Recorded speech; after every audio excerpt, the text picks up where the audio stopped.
धर्म का सच्चा स्वरूप।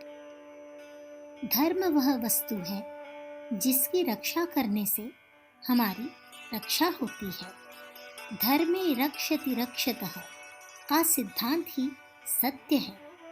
मनुष्य बड़ा स्वार्थी जीव है। उसने हर दिशा में पहले यह देखा है कि इस कार्य को करने से मेरा कितना हित होगा। तत्पश्चात उस कार्य को आरंभ किया है। गाय, भैंस, घोड़े, बकरी आदि की वह रक्षा करता है, क्योंकि बदले में वह भी मनुष्य की संपत्ति तथा तंदुरुस्ती की रक्षा करते हैं, बढ़ते हैं। सियार, भेड़िया, हिरन, लोमड़ी, चीता, कछुआ आदि को तो आमतौर से नहीं पाला जाता, क्योंकि इनकी रक्षा करने से मनुष्य की रक्षा नहीं होती। यही बात हर दिशा में है। व्यापार, विवाह, मित्रता, कुटुंब पालन, विद्या, व्यायाम आदि को इसलिए उचित ठहराया गया है कि इनके द्वारा मनुष्य का हित साधन होता है, रक्षा होती है, सुख मिलता है। जिस कार्य से किसी अच्छे प्रतिफल की आशा नहीं होती, उसमें कोई दिलचस्पी नहीं लेता। धर्म को मनुष्य ने बहुत बड़ी वस्तु माना है। छोटे मोटे सुखों को त्याग कर और कष्टों को अपना कर भी वह धर्म के प्रति प्रयत्नशील रहता है, क्योंकि लाखों वर्षों का अनुभव यह सिखाता है कि धर्म की रक्षा करने से अपनी रक्षा होती है। रक्षक, पहरेदार, चौकीदार, सैनिक आदि रक्षा करने वाले व्यक्तियों को पैसा खर्च करके भी अपने पास रखा करते हैं, क्योंकि यह बात अनुभव में आ चुकी है कि इनके द्वारा आने वाली आपत्तियों और हानियों से बचाव होता है। यदि यह बात न होती तो कोई भी पहरेदारों को न रखता। इसी प्रकार धर्म को भली भांति परख लिया गया है कि वह हमारी रक्षा करता है, इसलिए लोग धर्म की रक्षा करना उचित समझते हैं।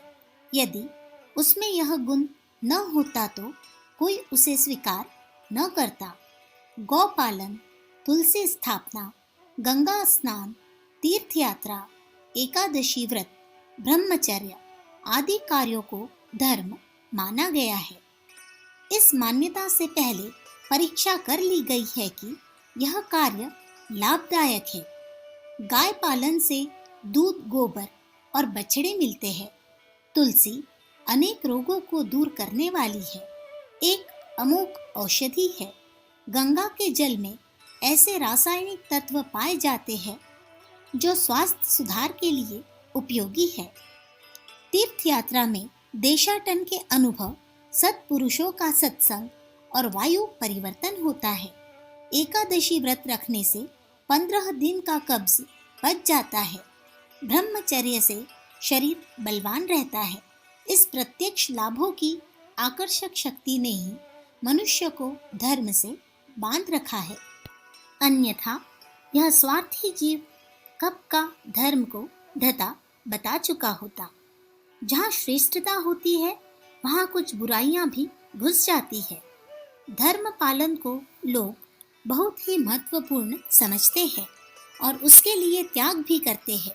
यह देखकर स्वार्थपरता, जो कि हर एक क्षेत्र में पाई जाती है, जागृत हुई और अनुचित रूप से व्यक्तिगत लाभ उठाने के आडंबर रचे गए।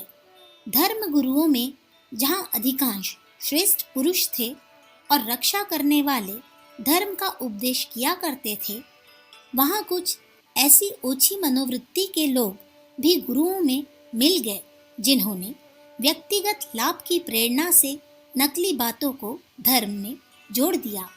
कालांतर में वह और नकली बातें एक दूसरे के साथ मिलकर ऐसी शक्ल में आ गई। आज यह पहचानने में कठिनाई होती है कि हमारे सामने धर्म का जो स्वरूप उपस्थित है, उसमें कितनी बातें असली और कितनी नकली है।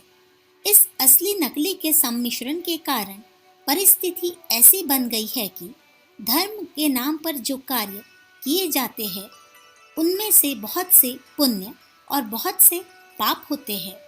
आज नकली की मात्रा असली से अधिक हो गई है। इसलिए धर्म के नाम पर जो कुछ किया जाता है उसमें पुण्य का भाग कम और पाप का भाग अधिक होता है। धर्म के निमित्त जो कुछ जमा करते हैं वह फूटे पेंदे के घड़े में होकर नीचे बह जाता है। फलतः अपनी संपूर्ण शक्ति का 5वां हिस्सा धर्म के लिए खर्च करते हुए भी कुछ प्रयोजन सिद्ध नहीं होता। लाभ के बदले उल्टा हानि ही दिखाई पड़ती है। धर्म के नाम पर पलने वाले व्यक्ति और धर्म के नाम पर चलने वाले संस्थानों के कार्यों पर जब हम गंभीर दृष्टिपात करते हैं तो उनके द्वारा उन्नति की बजाय अवनति के तत्व अधिक दिखाई पड़ते हैं। धर्म जिनकी घर गृहस्थी का पूरा पूरा खर्च चलाता है उनसे यह भी आशा करता है कि बदले में वे लोक हित की साधना करें। जनता जिन लोगों का पेट पालती है, जिनके जीवन की रक्षा करती है, उन्हें भी उचित है कि बदले में जनता की रक्षा का कार्य करे। यही तो धर्म है। नौकरी और दान में यह अंतर है कि नौकर तो जितने पैसे लेता है उतना ही काम करके छुट्टी पा जाता है, परंतु दान लेने वालों की जिम्मेदारी अनेक गुनी है, क्योंकि उसने पैसे के अतिरिक्त श्रद्धा को भी प्राप्त किया है। इसलिए उसे नौकरी की अपेक्षा कई गुना अधिक काम करके धर्म के मर्यादा की रक्षा करनी है। इस प्रकार धर्म के नाम पर चलने वाली संस्थाओं का कर्तव्य है कि यजमानों के हित साधन के लिए प्राप्त पैसे की अपेक्षा अनेक गुना काम करके दिखाए, परंतु हम देखते हैं कि धर्म के नाम पर चलने वाले व्यक्ति और संस्थान दोनों ही इस कसौटी पर कसे जाने के उपरांत खरे नहीं उतरते। नकली कामों का फल भी नकली ही होगा। इस युग की शिकायत है कि हमारी पंचमाश शक्ति को धर्म खा जाता है, परंतु बदले में झूठी कल्पनाओं के अतिरिक्त कुछ नहीं देता। इस शिकायत के उत्तर में हमारा कथन है कि आप जिसको अपनी शक्तियां सौंप रहे हैं वह धर्म नहीं है, क्योंकि धर्म एक प्रकार की उर्वरा भूमि है जिसमें बोया हुआ बीज कई गुना होकर लौटता है। धर्म में नगद होने की विशेषता है। इस हाथ लेकर उस हाथ देना उसमें स्वाभाविक गुण है। जो धर्म की रक्षा करता है, धर्म उसकी अवश्य में रक्षा करता है। यदि किसी प्रकार का प्रत्युपकार प्राप्त न हो तो समझना चाहिए कि यह नकली चीज है, जिसमें न तो गर्मी हो न चमक, वह अग्नि नहीं कही जा सकती है। इसी प्रकार रक्षा करने पर भी न तो सुख में वृद्धि करता है और न आपत्तियों से रक्षा करता है, वह धर्म नहीं है। यदि हम लोग वास्तविक धर्म की उपासना करते होते तो आज पतित, पराधीन, बीमार, बेकार और तरह तरह से दीनहीन होते। धर्म के साधक की यह दुर्गति 3 काल में भी नहीं होती। बहुत कुछ खोने के पश्चात, बहुत कुछ ठोकरें खाने के पश्चात अब हमें होश में आना होगा और वास्तविक धर्म को ढूंढना होगा, जिसकी शरण में जाने से मनुष्य की सब प्रकार की आदि व्याधि मिट जाती है, सब प्रकार के क्लेश कष्टों से छुटकारा मिल जाता है। धर्म और अधर्म की व्यवस्था करते हुए पंचाध्याय में एक बहुत महत्वपूर्ण श्लोक कहा गया है। शक्ति पुण्य पुण्य फलम संपच्च संपदम सुखम अतो ही चयन शक्तेर्यतो धर्मम सुखावह। अर्थात शक्ति पुण्य है, पुण्य का फल वैभव है और वैभव से सुख प्राप्त होता है। इसलिए निश्चय से शक्ति का संचय सुख कारक धर्म माना गया है। उपरोक्त श्लोक में सच्चे धर्म का असली मर्म खोलकर रख दिया गया है। जिससे अपनी और अपने समाज की शक्ति बढ़ती है वह धर्म है। विद्या, स्वास्थ्य, धन, प्रतिष्ठा, पवित्रता, संगठन, सच्चरित्रता, यह 7 महावत माने गए हैं। जिन कार्य से इन 7 मांगों में अपनी या अपने समाज की उन्नति होती हो, धर्म साधना के निमित्त उन्हीं कार्य को करने के लिए अपनाना चाहिए। स्वयं इन 7 बलों को अपने पास एकत्रित करना धर्म कर्तव्य समझकर सदैव प्रयत्न करते रहना चाहिए और महासंपत्तियों दूसरों को भी प्राप्त हो, इसके लिए परोपकार भावना के साथ उद्योग करना चाहिए। ऐसी सभा संस्थाओं का स्थापन, संचालन और सहयोग करना चाहिए जो स्वास्थ्य की उन्नति करती हो, जिनके द्वारा ज्ञान की वृद्धि होती हो, आर्थिक दशा सुधरती हो, गंदगी, मलिनता, कुरुचि हटती हो, मेल, ऐक्य, भ्रातृभाव बढ़ता हो तथा सद्गुणों में, सदाचार में, न्याय में उन्नति होती हो। बलों की वृद्धि करना ही धर्म साधना का प्रधान कार्य है। रक्षा करने का एकमात्र हथियार बात है। धर्म का गुण रक्षा करना माना जाता है, इसलिए वे ही कार्य धर्म ठहराए जाते हैं जिनके द्वारा हमारा व्यक्तिगत और सामूहिक बल बढ़ता हो, उन्नति होती हो, सुख बढ़ता हो और आत्मरक्षा की क्षमता प्राप्त होती हो। जो व्यक्ति उपरोक्त प्रकार के कामों में जितनी परिश्रम और लगन के साथ जुटे हुए हो, उन्हें उतना ही बड़ा धर्मात्मा मानना चाहिए। इस तरह के व्यक्तियों को और कार्यों को बढ़ाने के लिए अपना प्रभाव, समय और पैसा लगाना चाहिए। वास्तविक धर्म यही है। इसी मर्यादा में वे लोग भी आ जाते हैं जो किसी विपत्ति में फंस गए हैं। अपाहिज, असमर्थ, बालक, वृद्ध आदि ऐसे लोग हैं जो अपनी शक्तियों से अपना जीवन यापन स्वयं नहीं कर सकते तथा ऐसे लोग जो आकस्मिक विपत्ति में पड़ गए हैं और बाढ़, अकाल, चोट, दुर्घटना, रोग, अन्यान आदि के सताए हुए हैं, इन असमर्थों और पीड़ितों की सहायता करना भी मनुष्य का कर्तव्य है। ऐसे कर्तव्य पालन को दया धर्म कहते हैं। यह ध्यान रखना चाहिए कि अपनी उदारता से कहीं निठल्ले, बदमाश और ढोंगियों को सहायता न मिलती हो।